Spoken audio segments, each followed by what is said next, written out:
Hello students, सभी को नमस्कार। आपका the pillars online YouTube channel पर स्वागत है। तो हमने अलजेब्रा के अंदर एक लेक्चर डिस्कस कर लिया था। अब हम सेकंड लेक्चर की बात करते हैं कि हमने फर्स्ट जो लेक्चर था उसमें कुछ बेसिक चीज़ें डिस्कस की थी, जिसके अंदर बाइनरी ऑपरेशन के बारे में डिस्कस किया था। तो मैं एक बार उसको थोड़ा सा रिकॉल करवा देता हूँ कि बाइनरी ऑपरेशन क्या था। बाइनरी ऑपरेशन में जो बाइनरी ऑपरेशन डिस्कस किया था उसमें मैंने आपको ये बताया था कि x अगर हमारे पास कोई भी क्या है, एक नॉन एम्प्टी सेट है।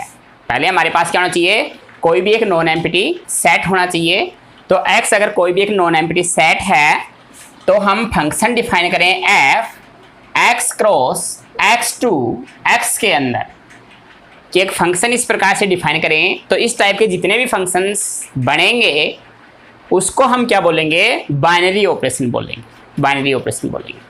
तो इसमें क्या था कि अगर कोई भी एलिमेंट a जो है वो अगर हम x में अज्यूम करें, कोई भी एलिमेंट b जो है वो अगर हम x में अज्यूम करें, यानी x के हम दो एलिमेंट अज्यूम करें, तो इन दोनों के बीच में ऑपरेशन लगाएं। ऑपरेशन मतलब फंक्शन है, तो फंक्शन लगाएं तो ये क्या बनेगा, फंक्शन ऑफ ए बी। तो ये जो है इसकी कोई न कोई इमेज आएगी। तो सपोज करो इसकी इमेज आई सी, और इसकी इमेज अगर सी आई तो ये जो सी एलिमेंट आया, ये एलिमेंट भी किसका एलिमेंट होना चाहिए, एक्स का एलिमेंट होना चाहिए। अगर ऐसा होगा तब तो हम इसको क्या बोलेंगे, बाइनरी ऑपरेशन बोलेंगे। अदरवाइज वी कैन नॉट से it is a binary operation. तो इसके लिए हमने जो सिंबल यूज किया था, जो नोटेशन यूज किया था, वो स्टार यूज किया था कि स्टार अगर कोई भी ऑपरेशन है और जो ग्रुप अगर मैं मान लूँ ग्रुप नहीं, कि स्टार कोई भी बाइनरी ऑपरेशन है और एक सेट मान ले हम G, तो उसको G क्रॉस G से अगर G के अंदर ही डिफाइन करें तो इसका मतलब ये होगा कि हमें इस G के दो एलिमेंट लेने पड़ेंगे, कोई भी A बिलोंग्स टू G और B बिलोंग्स टू G। तो उनके बीच में ये ऑपरेशन लगाऊंगा। तो ये ऑपरेशन लगाने के बाद जो भी एलिमेंट आया, सपोज C आया, तो ये C भी किसका एलिमेंट होना चाहिए, इस G का एलिमेंट होना चाहिए। अगर ऐसा हो जाए तो हम इसे बाइनरी ऑपरेशन बोलेंगे। एग्जाम्पल के लिए मैंने एक एग्जाम्पल, कोई भी एग्जाम्पल डिस्कस करता हूँ अगर मैं, कि n कोई भी नेचुरल नंबर का सेट है और प्लस कोई भी ऑपरेशन है। तो ये कोई नेचुरल नंबर का सेट है और प्लस कोई ऑपरेशन है। तो इसके लिए अगर मैं कोई भी दो नेचुरल नंबर उठाऊं, कि कोई भी दो नेचुरल नंबर हम अज्यूम कर सकते हैं। सपोज किसी ने अज्यूम किया कि 7 जो वो n में है और 1 जो है वो n में है, तो इन दोनों के बीच में प्लस लगाया तो 7 + 1 इक्वल टू क्या है, 8 आया। तो ये भी किसका क्या है, एक नेचुरल नंबर है। तो ऐसे n के अंदर जितने भी नंबर होंगे, जितने भी एलिमेंट होंगे, उन सब के बीच में हम प्लस लगाएंगे तो वापस n का ही एलिमेंट आएगा। तो इसका मतलब ये जो प्लस ऑपरेशन है ये इस n के लिए क्या, बाइनरी ऑपरेशन है। तो मैंने बताया था उस लेक्चर के अंदर कि अकेले प्लस और अकेले n का कोई रोल नहीं है। ये दोनों चीजें क्या होनी चाहिए, बाइनरी ऑपरेशन में हमें एक साथ चाहिए। अगर हम अकेला प्लस ले लें तो उसका भी कोई मतलब मीनिंग नहीं निकलता है, और अगर अकेला n ले लें तो उसका भी कोई मीनिंग नहीं निकलता है। तो ये हमने बाइनरी ऑपरेशन के बारे में डिस्कस किया था। अब मैं कुछ टर्म्स और डिफाइन कर रहा हूं जिसकी हमें ग्रुप को समझने के लिए रिक्वायरमेंट होगी कि ग्रुप क्या है।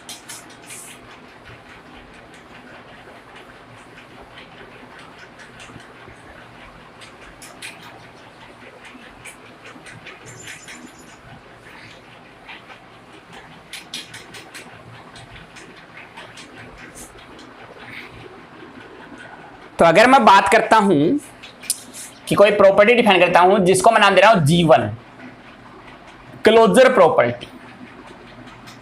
कुछ और टर्म्स की जरूरत होगी हमें, तो वो टर्म्स हम डिफाइन कर रहे हैं हम। तो पहली है क्लोजर प्रॉपर्टी। तो क्लोजर प्रॉपर्टी में भी हमें क्या होगा कि हमें एक सेट की रिक्वायरमेंट होगी और हमें एक ऑपरेशन की रिक्वायरमेंट होगी। तो हम कोई भी एक सेट मान लेते हैं कि G कोई भी एक नॉन एम्प्टी सेट है और स्टार कोई भी क्या है, एक ऑपरेशन है, कोई भी एक ऑपरेशन है।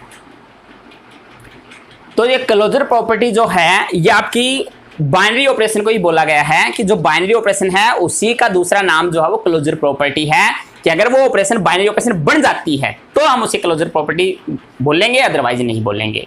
तो सेम वही है कि for all A belongs to G, all B belongs to G, यानी जी के अंदर जितने भी एलिमेंट होंगे उन सब के लिए कोई भी दो दो एलिमेंट हम उठाएंगे तो सबके साथ ऐसा करेंगे, for all A belongs to G, all B belongs to G के बीच में ये ऑपरेशन लगाएं, तो ये ऑपरेशन लगाने पे जो भी एलिमेंट आएगा वो किसका एलिमेंट आना चाहिए, जी का ही एलिमेंट आना चाहिए। तो अगर ये एलिमेंट जो है वो जी का एलिमेंट आता है तब तो हम क्या बोलेंगे, क्लोजर प्रॉपर्टी सेटिस्फाइड है, अदरवाइज हम कहेंगे कि क्लोजर प्रॉपर्टी सेटिस्फाइड नहीं होती है। तो ये हुई क्लोजर प्रॉपर्टी की बात। जैसे मैं बोल दूं कि z कोई भी सेट ऑफ इंटीजर्स है और प्लस जो है वो कोई भी ऑपरेशन है। z क्या है, कोई भी सेट ऑफ इंटीजर्स है और प्लस क्या है, कोई भी ऑपरेशन है। तो z का मतलब होता है कि इसके अंदर माइनस इनफाइनाइट से लेकर प्लस इनफाइनाइट तक के सभी क्या आएंगे, इंटीजर्स आएंगे, 1 2 3 and so on plus infinite तक। तो z जो है ये सेट ऑफ इंटीजर्स है, इंटीजर्स का सेट है और प्लस कोई ऑपरेशन है। तो इसमें से हम कोई भी नंबर उठाएंगे, जैसे -3 लिया कि -3 z में है और 1 लिया 1 भी z में है, तो इन दोनों के बीच में अगर मैं ये ऑपरेशन प्लस लगाऊं तो -2 आएगा और -2 भी किस में होगा, z में होगा। तो ऐसा हम z के सभी एलिमेंट्स के साथ करेंगे।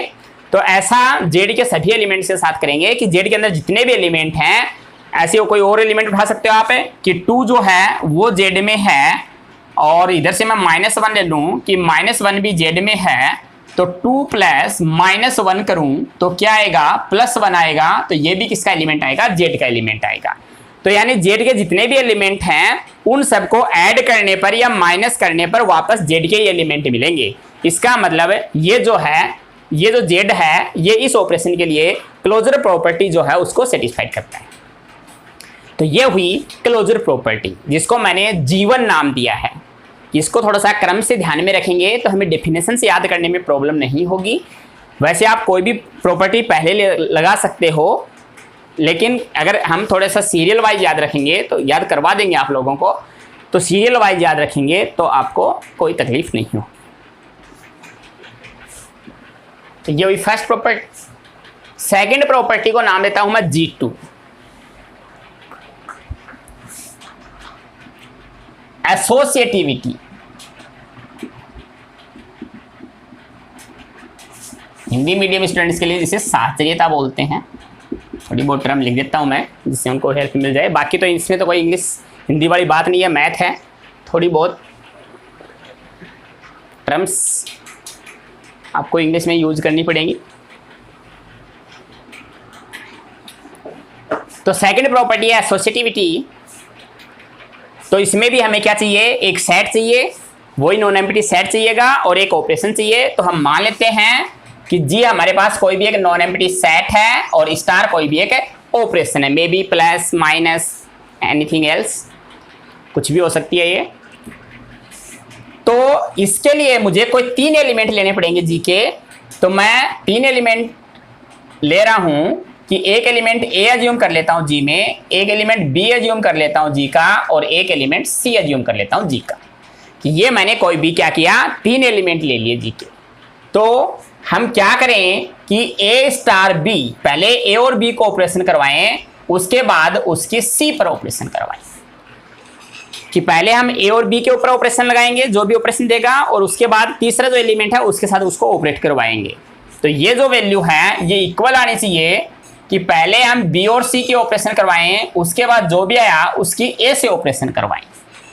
यानी सीधी भाषा में हम ये बोले कि एक बार ब्रैकेट फर्स्ट 2 एलिमेंट के साथ होना चाहिए इधर तो, और उधर एलिमेंट लास्ट 2 के साथ होना चाहिए। इसको इधर भी लिख सकते हो, उसको उधर लिख सकते हो, कोई दिक्कत नहीं है। यानी ये पहले 2 की ऑपरेशन करवाएंगे, उसके बाद तीसरे एलिमेंट की ऑपरेशन करवाएंगे, और दूसरे टाइम हम क्या करेंगे, पहले लास्ट 2 की ऑपरेशन करवाएंगे, उसके बाद फर्स्ट एलिमेंट की ऑपरेशन करवाएंगे।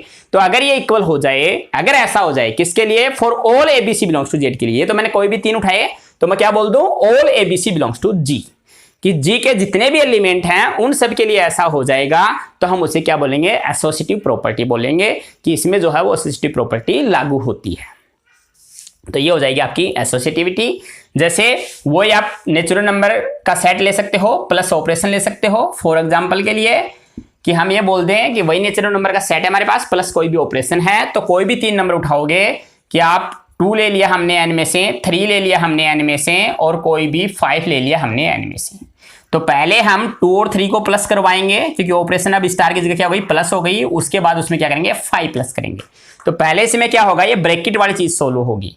तो 2 + 3 5 होगा, और +5 जो वो 10 हो जाएगा। ऐसे ही ये पहले हम क्या करें, 3 और 5 के ऑपरेशन करवाएं, यानी लास्ट 2 एलिमेंट के ऑपरेशन करवाएं। उसके बाद उसमें क्या करें, फर्स्ट एलिमेंट प्लस करें, फर्स्ट वाला एलिमेंट प्लस करें। तो इसकी वैल्यू भी है वो 10 आनी है। तो ये दोनों चीजें क्या हो जाएंगी, इक्वल हो जाएंगी।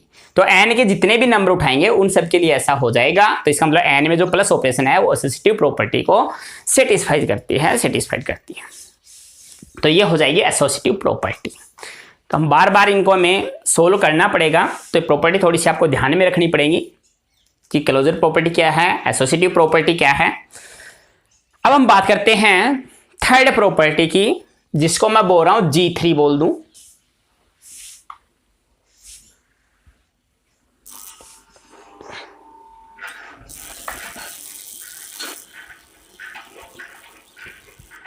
तो नेक्स्ट प्रॉपर्टी जो है उसको मैं G3 बोल सकता हूं। G3 का मतलब है एग्जिस्टेंस ऑफ आइडेंटिटी एलिमेंट, या डायरेक्ट आइडेंटिटी एलिमेंट बोल सकते हैं आप। आइडेंटिटी एलिमेंट को बोलते हैं तत्समक अवयव। तो तत्समक अवयव का अस्तित्व है।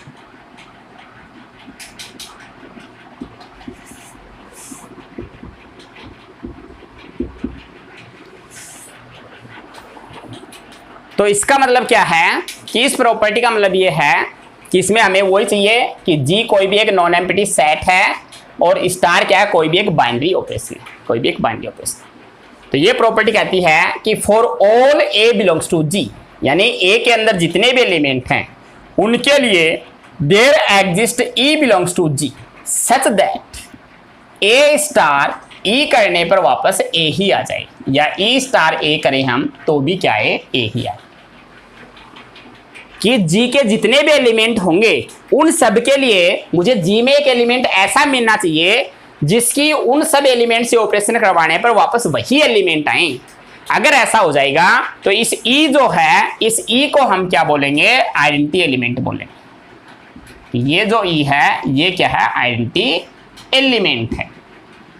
कैसे, जैसे एग्जाम्पल के लिए n+ की ही बात करें हम, जिसे जी समझ में आया आपको, एक ही जो है वो मैं इसलिए ले रहा हूं एग्जाम्पल कि जैसे n+ की बात करूं मैं, तो n+ की बात करूं तो n में सभी को पता है नेचुरल नंबर का सेट है, और नेचुरल नंबर का सेट 1 से स्टार्ट होगा। तो 1 2 3 एंड सो ऑन इनफाइनाइट तक जाएगा। तो 1 में मैं क्या प्लस करूं जिससे मेरे पास वापस क्या जाए, 1 ही आ जाए। 2 में मैं क्या प्लस करूं जिससे मेरे पास वापस क्या जाए, 2 आ जाए। तो 0 ऑब्वियस सी बात है, 0 प्लस करेंगे तो वापस वही एलिमेंट आ जाएंगे। ऐसे ही मैं बात करूं कि 3 में मैं क्या प्लस करूं जिससे वापस 3 आ जाए, 4 में मैं क्या प्लस करूं जिससे वापस 4 आ जाए। तो यानी n के हम जो भी एलिमेंट उठाएंगे उन एलिमेंट्स में अगर हम 0 ऐड करेंगे तो 0 ऐड करने पे वापस वही एलिमेंट आएंगे। इसका मतलब है, लेकिन कंडीशन क्या है कि जो भी E बनेगा, यानी जो भी एलिमेंट हम यहाँ ऑपरेशन करवाएंगे वो एलिमेंट किसका होना चाहिए, इस सेट G का भी होना चाहिए। लेकिन यहाँ ये जो 0 है, ये 0 आपके नेचुरल नंबर में बिलोंग नहीं करता है, इसलिए यहाँ आपको कोई आइडेंटिटी एलिमेंट नहीं मिलेगा। किसमें, n में। लेकिन किस ऑपरेशन के लिए, प्लस ऑपरेशन के लिए। दोनों की बात साथ की जाएगी कि n में प्लस ऑपरेशन के लिए कोई आइडेंटिटी एलिमेंट एग्जिस्ट नहीं करेगा। There does not exist any identity element in n for operation plus। तो इस n के लिए आपको, इस n में प्लस ऑपरेशन के लिए आपको कोई भी आइडेंटिटी एलिमेंट नहीं मिलेगा। लेकिन अगर यही मैं इसको इसकी बात z+ के साथ करूं कि सेट ऑफ इंटीजर्स ले लूं, कि z जो है वो क्या है, इंटीजर्स का सेट है, और प्लस उसमें ऑपरेशन ले लूं, तो z जो है वो आपका माइनस से स्टार्ट होगा। यानी z का मतलब था आपका माइनस इनफाइनाइट से लेकर प्लस इनफाइनाइट तक। तो इस z में जैसे -3 उठाया, उसमें 0 ऐड किया तो -3 आ जाएगा। -2 लेोगे तो उसमें 0 ऐड करोगे तो -2 आ जाएगा। तो यानी 0 को किसी भी एलिमेंट, z के किसी भी एलिमेंट में ऐड करोगे, यानी 0 एलिमेंट एक ऐसा एलिमेंट है यहाँ पे कि जिसको जेड में, जेड के एलिमेंट्स में हम ऐड करें तो ऐड करने पे वापस से वही एलिमेंट आ रहे हैं, और ये जीरो जो एलिमेंट है वो जेड में बिलोंग भी कर रहा है, ये रहा। तो जीरो इसका मेंबर भी है, और मेंबर है तो यहाँ ई का जो काम करेगा वो क्या हो जाएगा, जीरो हो जाएगा। तो ये आइडेंटिटी एलिमेंट तभी बन पाएगा जब ये एलिमेंट उस सेट के अंदर एग्जिस्ट करेगा। अगर उस सेट के अंदर एग्जिस्ट नहीं करेगा तो ये आइडेंटिटी एलिमेंट नहीं होगा। जैसे यहाँ जीरो जो था वो एन में एग्जिस्ट नहीं किया, तो इस जीरो को हम आइडेंटिटी एलिमेंट यहाँ नहीं बोल सकते किस ऑपरेशन के रेस्पेक्ट में, प्लस ऑपरेशन के रेस्पेक्ट। तो आई थिंक ये सभी चीजें आपको समझ में आ रही होंगी।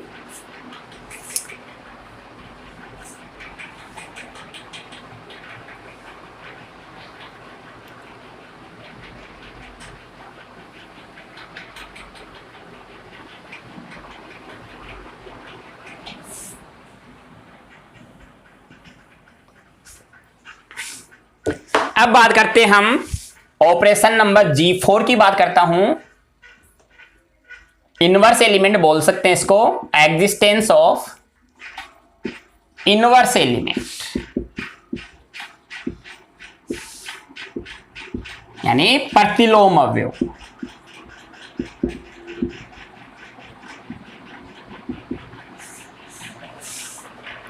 कि किसी अवयव का प्रतिलोम अवयव क्या होगा, इनवर्स एलिमेंट क्या होगा। तो इनवर्स एलिमेंट की बात करें तो यहां वही हम एक सेट लेके चलते हैं, नॉन एम्प्टी, और स्टार क्या है, कोई भी एक बाइनरी ऑपरेशन लेके चलते हैं कि जी कोई भी एक नॉन एम्प्टी सेट है और स्टार कोई भी एक बाइनरी ऑपरेशन है। तो यहां हम ये कहते हैं कि for all A belongs to G there exist B belongs to G, कि जी के हर एलिमेंट के लिए आपको एक एलिमेंट बी मिले जी में, जिसके लिए क्या हो कि अगर इस ए को इस बी से ऑपरेशन करवाओ तो आपको आइडेंटिटी एलिमेंट मिले, चाहे बी को हम ए से ऑपरेशन करवाएं तो आइडेंटिटी एलिमेंट मिले। तो वह B is called identity element of A, inverse element of A, sorry. तो बी को हम ए का क्या बोलेंगे, इनवर्स एलिमेंट बोलेंगे। तो B equal to A inverse हो जाएगा। कि मतलब कि जी में जितने भी एलिमेंट हैं उनके लिए आपको एक एलिमेंट ऐसा मिलना चाहिए कि, यानी अलग अलग एलिमेंट के लिए अलग अलग हो सकता है, कि वहां कि जी के जितने भी एलिमेंट हैं उनके लिए हमें एक एलिमेंट ऐसा मिल जाए जिससे वापस क्या मिल जाए, हमें आइडेंटिटी एलिमेंट मिल जाए। अगर ऐसा हो जाए तो उसको इनवर्स बोलेंगे। जैसे हम बात करें जेड प्लस की ही, क्योंकि एन प्लस में तो हमें आइडेंटिटी एलिमेंट नहीं मिला, तो जब आइडेंटिटी एलिमेंट मिलेगा तभी हम इनवर्स की बात करेंगे, वरना हम इनवर्स की बात आइडेंटिटी लेके कहां से आएंगे, क्योंकि इनवर्स में क्या यूज होगा, आइडेंटिटी एलिमेंट यूज होगा, और आइडेंटिटी एलिमेंट यूज होगा तो एन प्लस तो मैं यहाँ ले नहीं सकता, क्योंकि उसमें तो आइडेंटिटी नहीं मिला मुझे, तो मैं कहाँ बता पाऊंगा कि ये आ जाएगा आइडेंटिटी। तो हम बात करते हैं जेड प्लस की। तो जेड प्लस की बात करते हैं तो इसमें अगर मैं -3 लिया जैसे जेड में, तो -3 में क्या प्लस करूं कि मेरे को आइडेंटिटी एलिमेंट मिल जाए। और आइडेंटिटी का मतलब क्या है, यहाँ पे जेड में प्लस के लिए आइडेंटिटी क्या था, 0 आया था, कि क्या प्लस करूं मुझे 0 मिल जाए। तो सभी का आंसर होगा कि 3 प्लस करने पे 0 मिल जाएगा। तो -3 + 3 करेंगे तो हमें 0 मिलेगा। ऐसे ही मैं कोई पॉजिटिव नंबर ले लूं कि 2 में मैं क्या प्लस करूं कि मुझे 0 मिल जाए, तो सभी का आंसर होगा कि -2 ऐड करने पे आपको 0 मिल जाएगा। तो 2 + -2 करेंगे तो 0 मिलेगा। यानी जितने भी पॉजिटिव नंबर होंगे जेड में, उसमें सेम नेगेटिव नंबर ऐड कर देंगे तो 0 आ जाएगा, और जितने भी नेगेटिव नंबर होंगे उनमें same plus positive number add कर देंगे तो 0 आ जाएगा, यानी आइडेंटिटी एलिमेंट आ जाएगा। तो इसका मतलब ये हुआ कि -3 का जो इनवर्स एलिमेंट है वो क्या मिल गया, +3 मिल गया। और +3 उसका एलिमेंट भी होना चाहिए क्योंकि वो जी में बिलोंग करना चाहिए, तो जेड का एलिमेंट है, इसका मतलब जेड में प्लस एलिमेंट के लिए मुझे क्या मिलेगा, इनवर्स भी मिलेगा। तो ये हुई इनवर्स एलिमेंट की बात। एक ऐसा एलिमेंट मिल जाए कि जिसको ऐड करने पे जो भी ऑपरेशन है वो ऑपरेशन लगाने पे वापस आपको आइडेंटिटी एलिमेंट मिल जाए। तो आइडेंटिटी वगैरह चेंज हो सकते हैं, वो डिपेंड करेगा आपको सेट क्या दिया गया है और आपको ऑपरेशन क्या दी हुई है, उस ऑपरेशन और सेट के ऊपर डिपेंड करेगा। लेकिन इन जनरल मैं ये बता देता हूं कि इन जनरल ये जो प्लस ऑपरेशन है इसके लिए आइडेंटिटी एलिमेंट जो होगा वो 0 होगा, और जो मल्टीप्लिकेशन होता है उसके लिए आइडेंटिटी एलिमेंट जो है वो 1 होगा, 1 होगा। तो आप कोई भी सेट ले सकते हो, नेचुरल नंबर में तो आइडेंटिटी एग्जिस्ट नहीं मिलेगा आपको, Z set of integers, rational numbers, irrational numbers, real numbers, complex numbers, उन सब के लिए ऐसा होगा। तो ये बड़ा हमारा G4।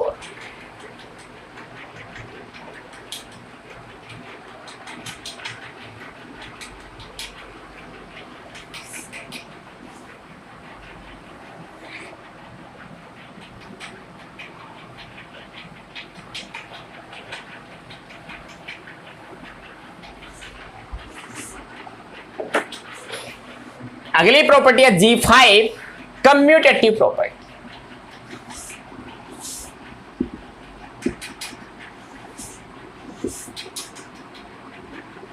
क्रम विनिमय।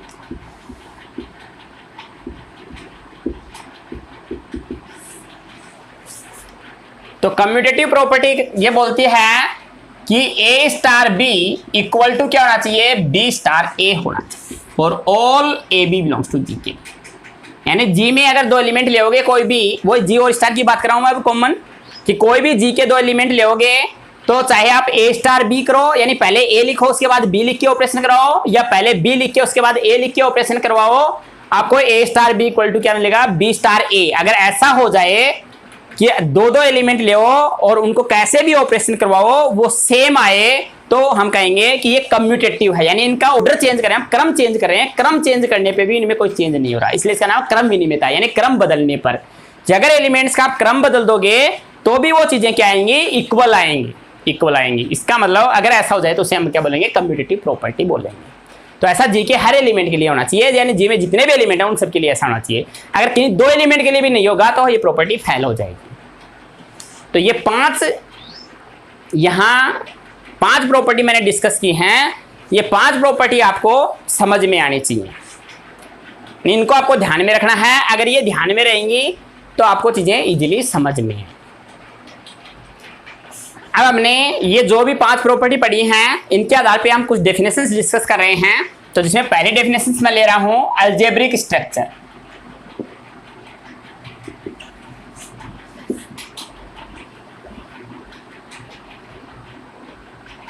यानी बीजीय पद्धति। बीजीय तो algebraic structure number 2 semi group, Hindi नाम भी इसका सेमी ग्रुप है। Number 3 monoid. Number 4 group. Number 5 abelian group.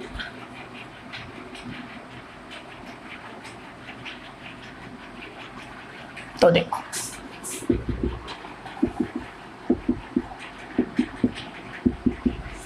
और एक और बता देता हूं, नंबर 6 लूप।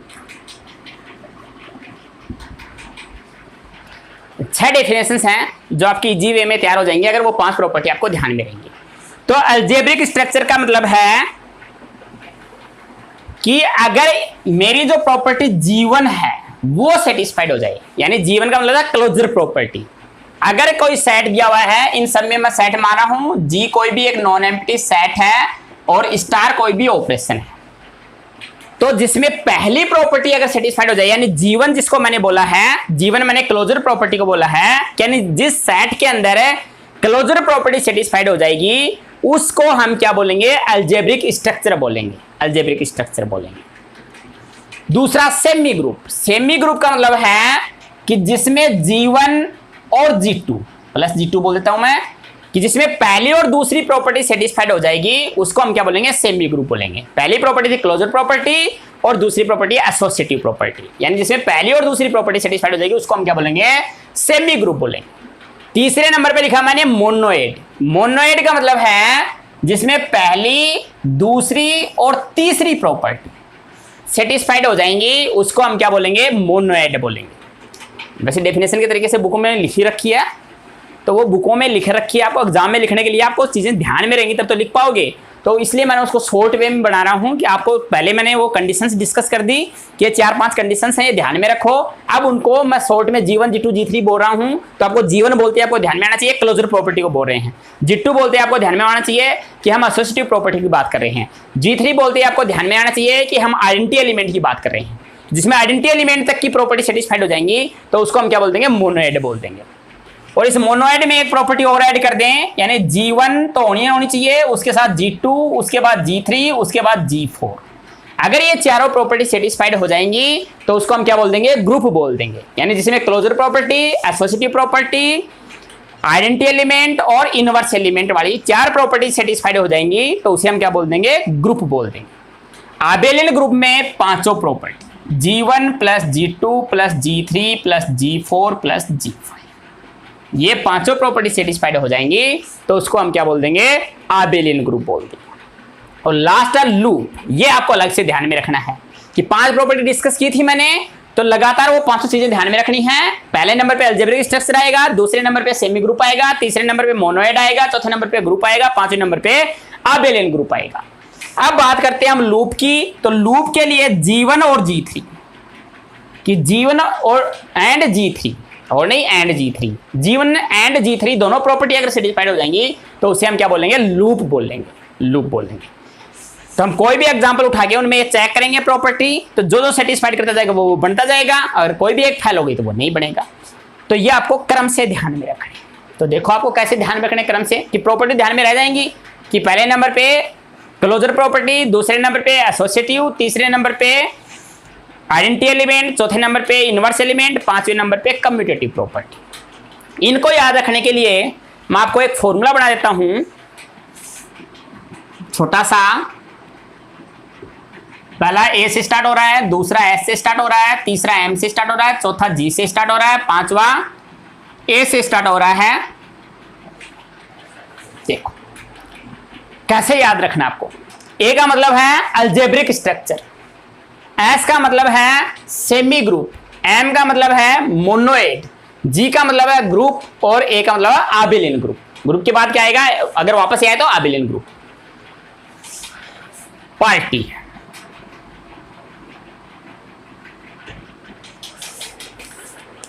एक ट्रिक बता रहा हूं, देखो जिसको ध्यान से देखो। ए को मैं लिख दूं आज, एस को मैं लिख दूं सब, आज सब, एम का मतलब मेरे, जी का मतलब है घर, ए का मतलब है आना। आज सब मेरे घर आना पार्टी है, जी याद रह जाएगा कि आज सब मेरे घर आना पार्टी। आप लोग इनवाइट हो कि आज सब मेरे घर आना पार्टी करेंगे, पार्टी है। तो अब ध्यान रह जाएगा कि ए का मतलब अलजेब्रिक स्ट्रक्चर है, एस का मतलब सेमी ग्रुप, एम का मतलब मोनोइड, उसके बाद जी आएगा। तो ये याद रखोगे आज सब मेरे घर आना पार्टी है, तो आपको एक क्रम से याद रह जाएंगे।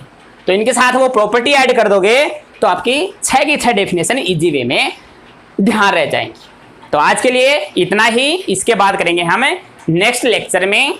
तो ये डेफिनेशंस आपको ध्यान में रखनी है नेक्स्ट लेक्चर के लिए। Thank you.